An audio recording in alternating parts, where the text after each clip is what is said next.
¿Recuerda usted al tristemente célebre Joe Arpaio, quien fuera alguacil del condado de Maricopa en Arizona? Aquel hombre cuyas prácticas discriminatorias fueron modelo para la ley antiinmigrante SB 1070 y que por muchos años aterrorizó a las comunidades de inmigrantes, no solo de indocumentados. Arpaio, como usted sabe, ya no es alguacil, perdió la reelección, pero sigue enfrentando a la justicia por sus acciones que hicieron eco en todo el país. Pero hubo un hombre hispano que fue clave para la caída de Arpaio, un hombre que no es indocumentado y que ni siquiera vivía en los Estados Unidos. Antonia Mejía entrevistó en exclusiva para Telemundo a Manuel de Jesús Ortega Melendres y nos cuenta cómo este humilde profesor de Ciudad Obregón, Sonora, logró comenzar el derrocamiento de una de las figuras antiinmigrantes más odiadas de los Estados Unidos.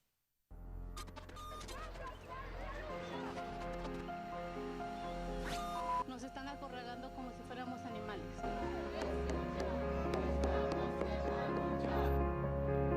They all happen to be illegal. Dime qué tantos de Canadá ha ido, o qué tantos chinos o cualquier otro país. Él no está haciendo eso, nomás ahorita los puros latinos. La cacería de indocumentados en la era del ex alguacil Joe Arpaio dejó un legado de miedo que no se olvida en la comunidad hispana. We will fight this illegal immigration problem. Con operativos de supresión al crimen, señalados por muchos como redadas disfrazadas, el ex comisario del condado Maricopa, Joe Arpaio, se convirtió literalmente en el verdugo de los latinos. No tienen derecho de trabajar si no tienen papeles ellos. So I'm going to increase my operation to arrest people here illegally. Todo parecía ir viento en popa para el sheriff, quien escudaba sus operativos en leyes estatales, que según sus críticos, interpretaba a su manera, hasta que sus oficiales cometieron un error al arrestar a un grupo de presuntos jornaleros indocumentados. Atrás acá, ¿no? Entonces me forzaron, ¿verdad? Ahí empezó la guerra de nervios. Es el testimonio de Manuel de Jesús Ortega Melendres. Yo nunca pensé que el alguacil Arpaio, pues andaba con redadas, ¿no? Andaba con operativos. El maestro, ya jubilado, se encontraba de visita en Phoenix. Una visa de turista le amparaba ante las autoridades migratorias, pero esto no fue impedimento para los oficiales de Arpaio, quienes lo arrestaron bajo cargos de presuntamente estar ilegalmente en el país. Cuando nos pararon, inmediatamente nos pidieron los documentos. El profesor, junto a otros hombres hispanos, viajaban en una camioneta conducida por un anglosajón tras asistir a la iglesia Good Shepherd of the Hills en Cave Creek, zona en donde se registraron las primeras redadas de Arpaio. Había amenazas ahí de gente racista. Documentos de la corte indican que el vehículo iba en exceso de velocidad, pero los oficiales no dieron ninguna multa de tráfico y pusieron su atención en los pasajeros. Y me dice, papeles. Cuando él los ve, él da a conocer que eso no es válido. El oficial se quedó con los documentos de Melendres, mientras el mexicano trataba de aclarar su situación. Cuando yo le digo, pero yo no estoy en este país, yo no vivo aquí, yo vengo nada más de visita. Eso no nos interesa. Minutos después, el turista fue esposado y puesto en una patrulla del alguacil. Dije, ¿cómo es posible que me estén arrestando? Pues si yo le estoy enseñando mis documentos. Manuel duró 4 horas en una cárcel del condado Maricopa antes de ser transportado a este centro de inmigración. El padre de 3 hijos pasaría más horas aquí solo para que autoridades se dieran cuenta del error que se había cometido al arrestar a Melendres. El señor que estaba frente a la computadora, cuando me pregunta en dónde están mis documentos, entonces yo le digo, pues ellos los traen. Al darse cuenta del error, el uniformado rectificaría. Y le dijo, este señor no tiene por qué estar aquí. Este señor les presentó a ustedes una visa y les presentó un permiso de turista y se lo trajeron. Temiendo que las autoridades se metieran en problemas, el agente se disculpó ante Melendres. Señor, lo sentimos. Sin embargo, dice Manuel que uno de los uniformados insistía en que él era un jornalero. Yo me quedé helado cuando me decía, está mintiendo, está mintiendo. Así enfáticamente, ¿no? Melendres no se detuvo en responder.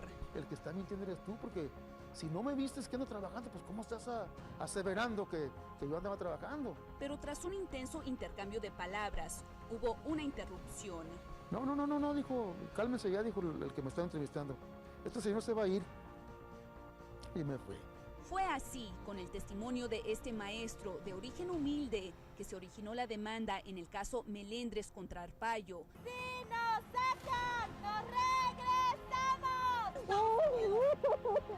Nada más iba a la tienda y... Aunque eso no frenaría en ese momento las publicitadas redadas de Arpaio. Because I will continue to do it, and in fact, I'm going to do more of it, and they can continue to go after me.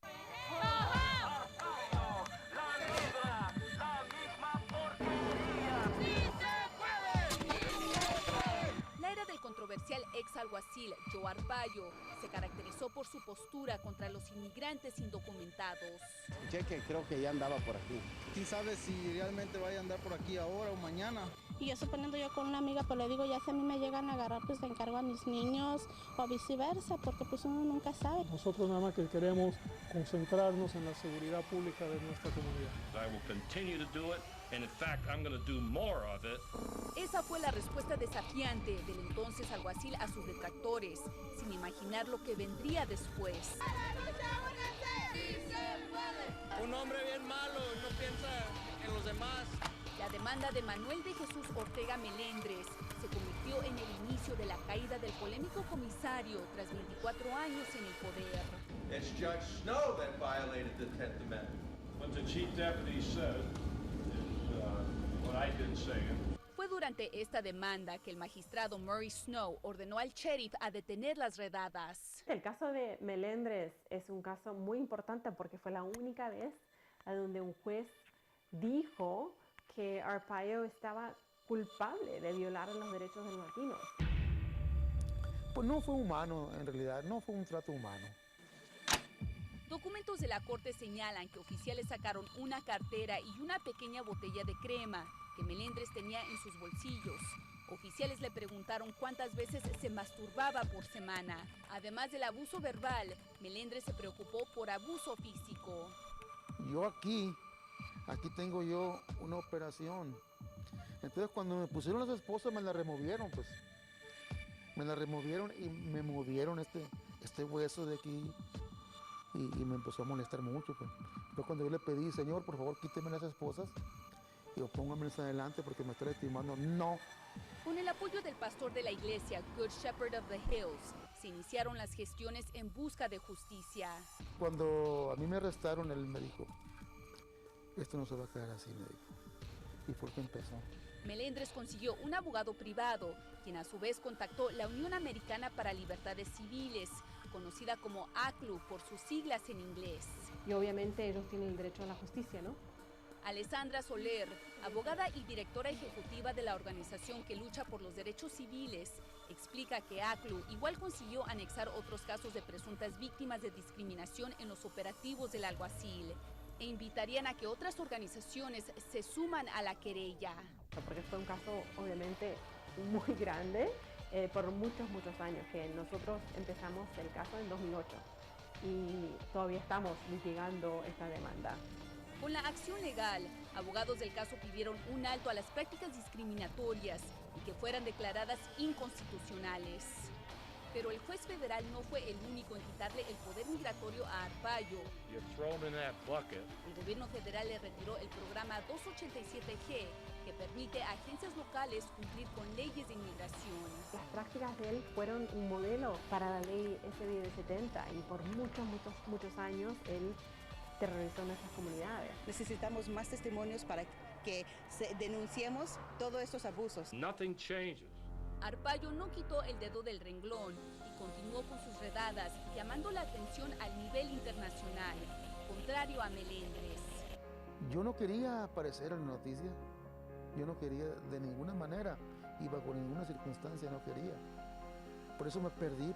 Manuel dejó que la justicia se encargara de desenmascarar las controversiales prácticas. Es una agencia donde hay una cultura por muchos años de racismo. It is a big victory for everyone who has suffered through the terror that Sheriff Joe Arpaio has caused. En mayo del 2013, el juez Snow determinó que los agentes del polémico sheriff sí habían cometido prácticas de perfil racial en comunidades mayormente hispanas. Lo que hizo Manuel Ortega Melendres es algo que debería ser enorme, ¿no? La contribución que él hizo en ser demandante en este caso, porque resultó en cambios grandes, incluyendo la pérdida de Arpaio, ¿no? de la elección, y estamos ahora esperando que cambie las reformas y que realmente cambien estas prácticas en el departamento. En el curso de este juicio, el ex alguacil incurrió en otra falta al desobedecer la orden del magistrado que le ordenó detener las redadas. Por este motivo, enfrenta un juicio separado por desacato a una orden judicial en el caso de perfil racial. Si el señor Arpaio ve esta entrevista, yo le diría a él, sigue luchando, señor Arpaio, por ser una mejor persona. Y ya no comete ese tipo de situaciones que pisotean la dignidad del ser humano. El ex alguacil Joe Arpaio presentó hace unos días una petición urgente a la Corte Suprema de los Estados Unidos en una última oportunidad para retrasar su próximo juicio por desacato criminal. Arpaio tendrá una audiencia con jurado el 26 de junio en la Corte de Distrito de los Estados Unidos en Arizona debido al supuesto desacato a la orden judicial del 2013 que le instruyó a que detuviera la discriminación racial en contra de hispanos y que él ignoró. Y todo comenzó con la demanda de Manuel de Jesús Ortega Melendres. Nosotros hacemos una pausa, regresamos con más aquí en el programa En Contexto. No se vaya.